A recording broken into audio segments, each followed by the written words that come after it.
love the look of watercoloring, but you're just not sure how to get started? You probably have a lot of questions like, how many tools do I need? What paper should I use? Is there a special ink that I need? Well, today I'm going to share some watercoloring basics as well as some simple card making tips that will help take the guesswork out of how to get started. Hi, it's Lynn Dunn from Stamptastic Designs. Thanks so much for joining me today.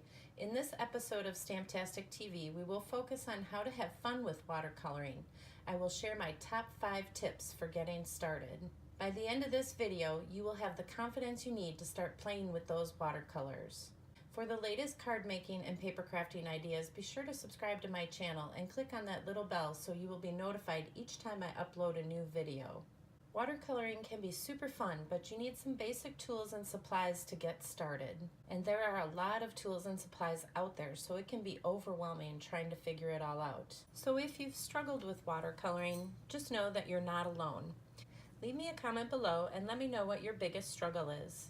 Tip number 1, the watercoloring tools. So first, let's talk about some of the tools that you can use for watercoloring. So there are a couple of tools here that I have featured. These are not all inclusive. These are just some of my favorite tools that I use. So let's first talk about the paintbrush. If you decide that you want to use a paintbrush, you will need a cup of water and you will also need a painter's tray to put your ink in. So a thicker paintbrush would work good for like a watercolor wash technique, and a fine tip brush would work good for detailed watercoloring. The next tool is the water brush. This is my favorite watercoloring tool. It's called the Aqua Painter. It has a brush tip for easy application. Unlike the traditional paintbrush, the Aqua Painter is easily filled with water. So you just unscrew the top, fill it with water, and screw it back on, and you already have your brush. Simply squeeze the Aqua Painter to release the water. And then the third item that I have is a blender pen. And the blender pen is already pre-filled with a liquid. It's perfect for watercoloring small stamped images. So tip number 2 is adding the color.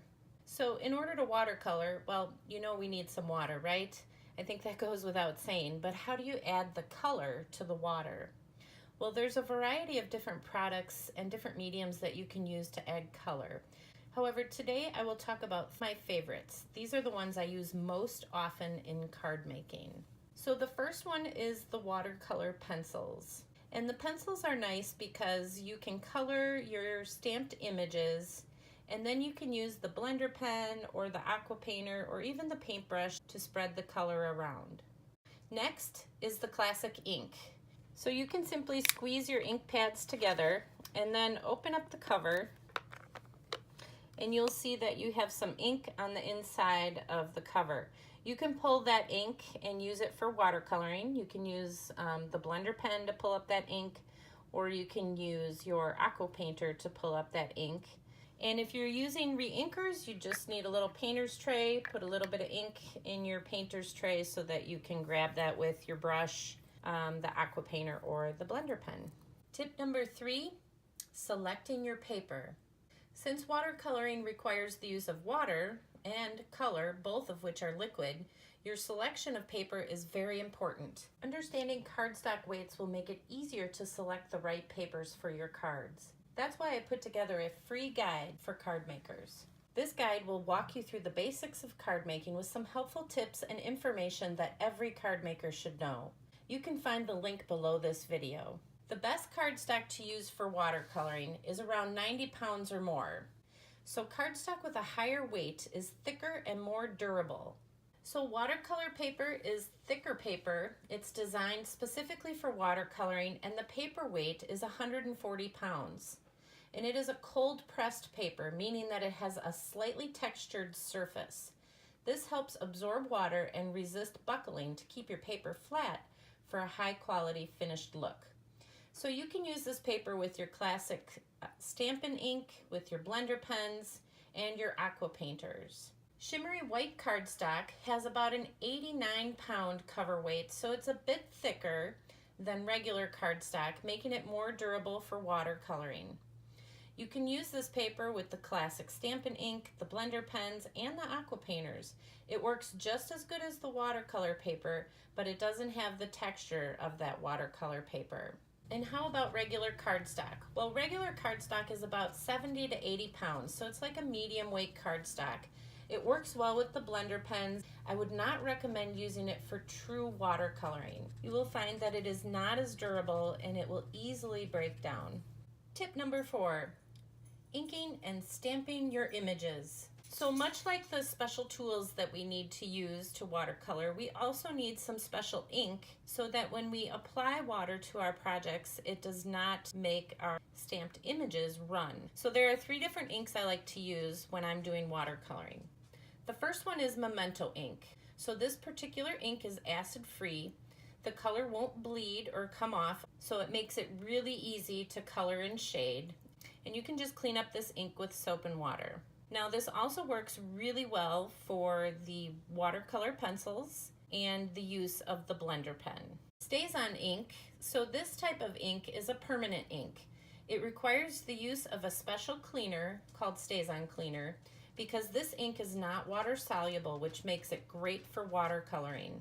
It dries quickly and it doesn't smudge. And then the third one is heat embossed images.